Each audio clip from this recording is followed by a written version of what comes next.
love this picture that Monica has put. It's like, that ship is you. You're not the same person, right? And you don't have to hold on to that person any longer. So, what do you develop from here? Well, what I share with you is I wish I had known. I was prepared for the vulnerability, but I wasn't prepared for the after, you know. So let's continue with our action plans of reassessing what you value. Let's get out our handouts. Sometimes it can be to stop rushing around, to take some time for ourselves. I think Eileen had made that really clear about finding some fun, buying some gifts, buying some lipstick. I love to buy lipstick. It's just something I love to do. But you don't always have to worry about making everybody else happy. If you're happy, the people around you are going to be happy. You know, your family's going to be happy. I talked earlier about joining the Dragon Boat Club. And that was something that just gave me some relief because I could go back into a sporting event. I could be back a team player, but maybe on a different team. For those who love swimming, there's also a great survivor group at the Elms College twice a year, funded by Raise a Hope, that my friend, dental hygienist friend, Deb Passetti, also runs. So there's so many different groups out there. But I love this picture because a friend of mine, and I carry this necklace.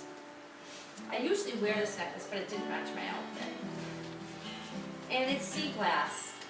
If anybody has heard about going to the beaches and finding sea glass, I met a woman friend of mine, Meg, during our journey together here at Cancer House of Hope.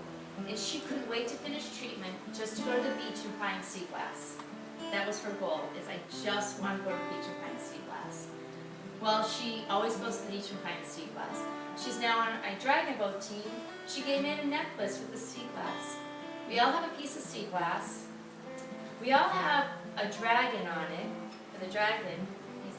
And then for those of us who are battling cancer, she put a ribbon on it. Mine is a pink ribbon, because that was, I guess, my cancer of choice. It wasn't my choice, but that was the cancer I was given. So I look at this because she values those times of going to the beach. All those times of going to the beach before was just the summer vacation to get away. And how many times have we done that where we work really hard in our lives and we get that 2-week vacation and we go to the beach, but do we take the time to really value finding the sea glass the way my friend Meg does? And now for 2 years now, she goes to the beach, she finds sea glass, and I just was asking her the other day, did you find sea glass this year? She knows there's a place at the Cape, one of the beaches, that has tons of sea glass.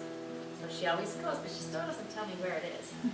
But it can be as creative as finding the value of what Meg does, you know, or going to the dragon boating or crocheting, but finding some value, putting some value on yourself is really an important thing to have in our life. And also to see your future self. We're going to go on our vision. This is how you stay strong when you feel weak. Challenge yourself to envision a new direction, to look beyond your own difficulties. This was Dan and I at the Hartford Half Marathon. Now, he did the work of running the half marathon, but I did run the three miles just because I said I was going to. I had a friend who had lost over 100 pounds on the weight loss journey and asked if I would run with her.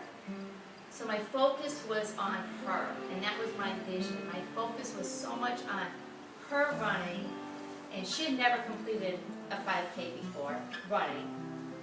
My husband, who was doing the half marathon, I was so busy with them that I forgot about what I looked like that day. I ran with them. I saw him coming, and I saw he was struggling a little bit. And I was standing next to Jim and never met, and he said to me, "Take off your hat and join him. Let him see them stop you." Because there's signs up if you ever go to a marathon or half marathon about do not, nobody can cut in, nobody can go in. It was pouring out.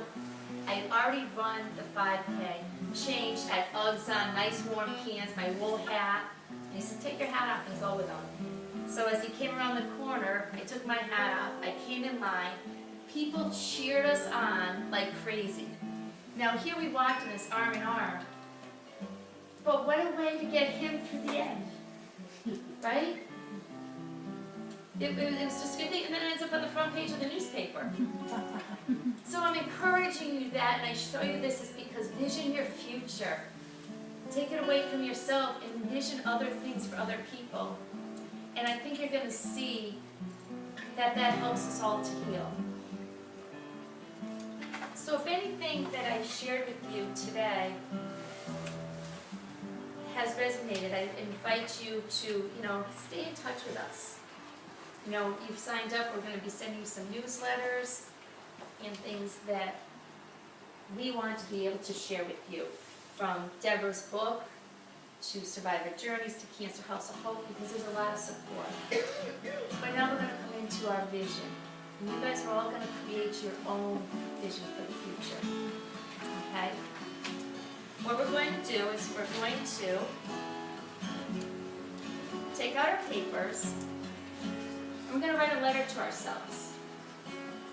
About halfway through my chemotherapy, I attended a workshop where we wrote a letter to ourselves. It was to be a year out. I was the only one in the room with cancer. I didn't even know if I was going to live.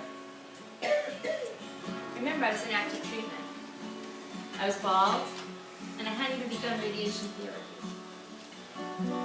But here's a letter I wrote, and I share this with you because now it's become part of my story that I encourage you all to write your own letters that are going to become part of your healing story. And I wrote, Dear Cindy, here we sit again, having a new conversation.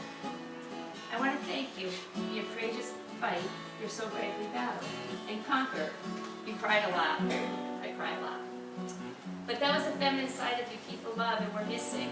You become so sad. So I congratulate you on having faith in God and accepting this path. Your determination to find the purpose in all this is finally revealing itself. Your hair looks great. You're back on the course you began when you met Dan and your Ashley is back. Tyler's so happy with his choices. You have 2 wonderful kids, and although they didn't follow the paths of many of their friends, isn't that what you've taught them? To be independent, just like you. Your boldness and documentary of your cancer treatments has led you to public speaking. You talked about your journey with others while teaching women to feel beautiful with Lotus Cosmetics. Your confidence soars, and you have learned to live without cancer as your crutch. I love you for this. Thank you for creating the future you, Dan, Ashley, and Tyler deserve. So now it's your turn. I invite you all to take the time, and it's not an easy time to take some time right now, to write a letter to yourself. Put it in the sealed envelope and bring it over to me. I'll give you an evaluation form. That letter will be returned to you. You're the only one that's going to see it. It'll be returned to you when the time is right. It'll be mailed to you, as mine was. When mine came to me, I wasn't working at the cosmetic company anymore. I hadn't met these wonderful ladies. I didn't know what I was going to do. Okay? So when that letter comes to you and you look back at that, you're going to remember this day and what your vision is, and that all that you have overcome, and this is just going to be another chapter in your story. So with that, I invite you to write your letter and take your time and really, this is about your story, and this is your story to you. Thank you.